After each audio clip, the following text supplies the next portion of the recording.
सबैजना मेरो सम्पूर्ण मेरो दाजुभाइ दिदीबहिनीहरूलाई मेरो बहिनीहरूलाई सबैलाई मेरो नमस्कार भन्न चाहन्छु। जय नेपाल, जय गोर्खा, जय हिन्दू राष्ट्र भनेर म भन्न चाहन्छु। अनि पब्लिक होलिडे चाहिँ दिइरहेको छ होइन, त्यही कारणले म चाहिँ अब यसो न बाहिर गइरहेको छु।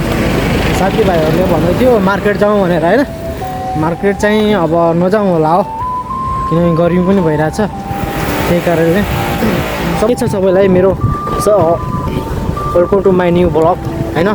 के छ सबैलाई मेरो साथ सपोर्ट होइन सबैलाई छ, र हजुरले पनि मलाई साथ सपोर्ट सबै कुराहरू गर्नुपर्छ, त्यही हो।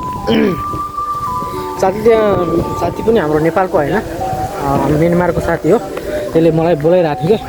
अनि त्यो बोलाउँदाखेरि त्यहाँ एकछिन आइज भन्नु लाग्यो। ठिकै छ गइहालौँ न भनेर चाहिँ म बस्ने चाहिँ गल्लीहरू यस्तो हुन्छ होइन, यस्तोहरू छ म बस्ने गल्लीहरू चाहिँ होइन। म बस्ने गल्लीहरू चाहिँ यहाँ चाहिँ सबै मान्छेहरू टन्नै हुन्छ। तर चाहिँ म चाहिँ अब त्यो साथीहरूसँग भेट्न जान्छु। साथीहरूले अब खोइ किन बोलाइरहेको छ। हिजो चाहिँ खसी काटेको छु भन्ने कुरा गर्दै थियो है। बाख्रा चाहिँ यहाँ बाख्रा त होइन, तर भेडा चाहिँ हुन्छ होला, भेडा हो कि के हो, त्यो चाहिँ काटिरहेको थियो। जाँदैछु म है। यहाँ चाहिँ यहाँतिर पसल, यहाँतिर सबै यो के अरे बाइकहरूको कारहरू नि, बाइक भन्दा नि यहाँ त हाम्रो नेपालतिर चाहिँ बाइकको ग्यारेजहरू हुन्छ है। यहाँ चाहिँ पुरै गाडीहरू ग्यारेजहरू हुन्छ क्या। यहाँ त सबै कारहरूको ग्यारेजहरू हुन्छ यहाँ होइन। सबै कुराहरू सबै ठिकै छ, मसँग ठिकै छ।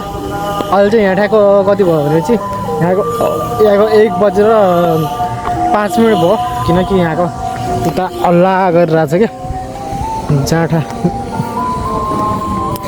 त्यही भएर बिन्दास। कारहरू चाहिँ यहाँ अब ग्राबहरू चलेर हुन्छ होइन, त्यही कारणले यहाँ चाहिँ उताको यो म्यानमारको पसल हो।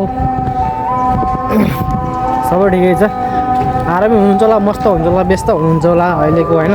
जाडोमा पनि धेरै बाहिर ननिस्किनु होला, तातो पानी खाइरहनु होला, तर आफ्नो स्वास्थ्यको लागि एकदम ख्याल गर्नुपर्छ।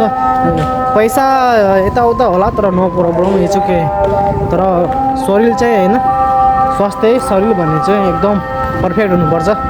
किनकि स्वास्थ्य भयो भने शरीर भयो भने चाहिँ तपाईँले पैसा जहिले पनि कमाउन सक्नुहुन्छ होइन त। ल म अर्को एपिसोडमा हजुरहरूलाई देखाउने छु, उता गएर मेरो